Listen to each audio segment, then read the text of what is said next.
Think of a warm Wisconsin afternoon, the perfect day to take your bike out of the garage and take it for a nice long bike ride.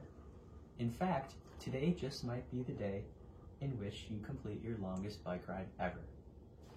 Maybe that's 30 miles, maybe that's 50. Either way, today we're about to find out. As you approach the halfway mark of your bike ride, you hear a distressing noise, a sound that maybe isn't unlike this. The sound of air escaping a pressure vessel, not a sound that we like to hear on the bike. Flat tires on a bike may be hard to avoid, but the headache of figuring out how to get home after the fact can be easily alleviated with a bit of preparation. I have changed hundreds of flat tires working as a bike mechanic at my local shop, and I have been able to refine the process into 4 simple steps, which I call the 4 R's. These stand for recognition, removal, replacement, and resume. First, you recognize the bike has a flat tire. Then you remove the bad part, replace it, and finally, you are able to resume your journey. Now, I know that not all of you are avid cyclists, but cycling is a great activity to stay fit. And even if you end up picking up cycling later in your life, being able to change a flat tire is a simple and useful skill to have. Okay, let's now get started with the repair. So the first step is recognition and determining that you have a flat tire. If you hear the noise similar to the one expressed earlier, or you feel your tire and you're able to compress it real easily, there's no pressure in the tube. Then what you need to do is assess the tools needed. So the tools that you're going to need for this repair are CO2 and a valve tool to air up your new tube, tire levers, and obviously a new tube, like the one demonstrated earlier. So now we're going to move on to removal. The first step is to remove the wheel from the bike. To do this, simply disconnect the brake by squeezing it. And now it's time to remove the wheel. One easy way to do this is to flip the bike upside down and simply remove the quick release by lifting up on it and giving it a couple lefty loosies. You can now pull the wheel out with the flat inner tube.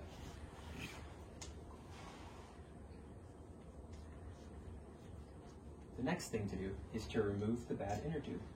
To do this, simply grab yourself a tire lever. Most come with 2 or 3.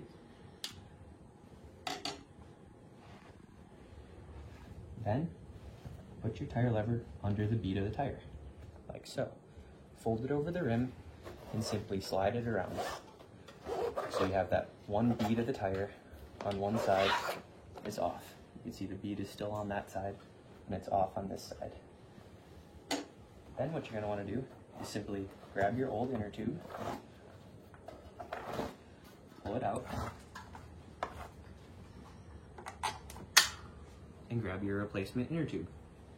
Now, most riders will have a little seat pack like this in which they will keep their inner tube, their tire levers, stuff of that nature. A pack like this can be fully outfitted for, I'd say, $50 with the pack included. Once you have your new tube,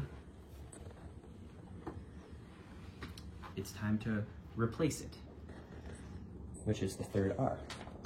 So start by putting your new tube through the valve hole of the rim and simply tucking the new tube around in the tire.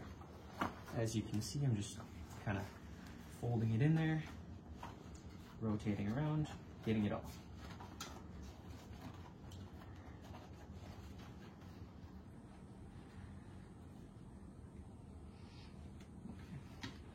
Then, what you're going to want to do is start folding the bead of the tire back over the rim. You should be able to start this process with your hands and simply work your way around. Make sure the new tube is tucked in there. And you can simply use your hands to fold it over. If you are unable to pop the bead all the way back with your hands, sometimes it can be kind of tough, say you have this much left, you can simply flip your tire lever and do it like that, if your hands aren't quite strong enough. Then what you're going to want to do is grab your CO2 cartridge and your valve tool. Be sure that your bead is set, and then screw on your valve tool.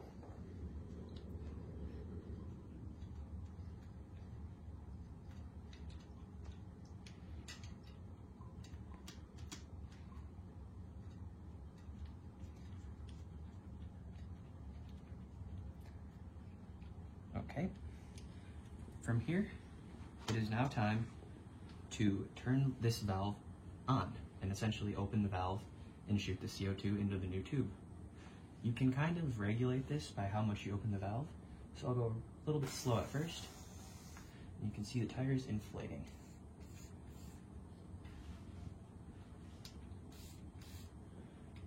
You can then remove your valve, and we are on to the last R, which is resume.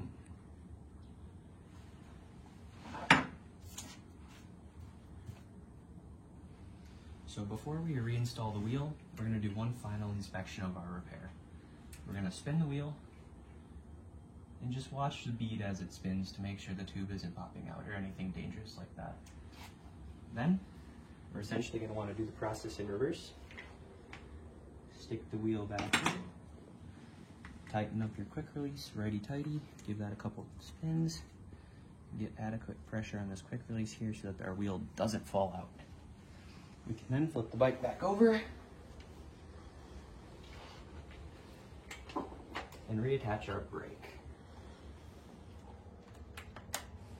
Boom. Make sure our brake functions.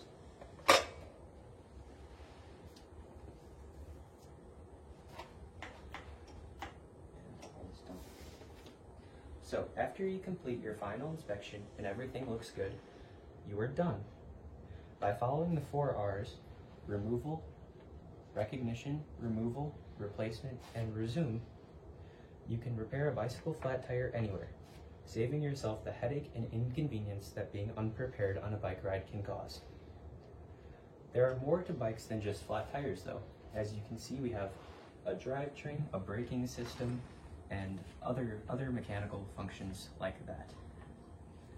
If you'd like to learn more, you can find great resources on websites such as Park Tool, which is the tool company that creates tire levers such as this, along with many other bicycle tools. You can also find great information on YouTube and by watching other cool demonstration speeches. So, if you have an old bike that needs some work and you find yourself with some spare time on your hands, it might not be a bad idea to test your hand at some bicycle repair before springtime. Thank you.